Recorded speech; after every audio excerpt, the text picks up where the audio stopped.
গোপন পথে সুপারি পাচার করার অভিযোগে বড়খোলা থেকে ৩ যুবককে গ্রেফতার করল পুলিশ।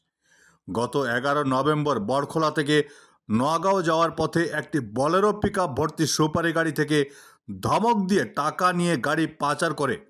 এরপর ওই গাড়ি চালক লালুং গাঁও নোয়াগাঁওয়ের আবুল হোসেন বড়খোলা থানায় লিখিত অভিযোগ দায়ের করেন।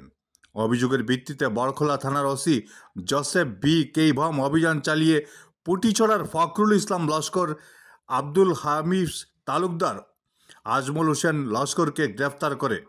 শনিবার তাদের শিলচর আদালতে প্রেরণ করে পুলিশ তাদের বিরুদ্ধে ভারতীয় ন্যায় সংহিতা ধারার মামলা নথিভুক্ত করে তদন্ত চালিয়ে যাচ্ছে পুলিশ। এর আগেও পুলিশের কাছে বিভিন্ন তথ্য তাদের বিরুদ্ধে ছিল। পুলিশ তাদের বিরুদ্ধে অভিযোগ পেয়ে তাদের গ্রেফতার করে।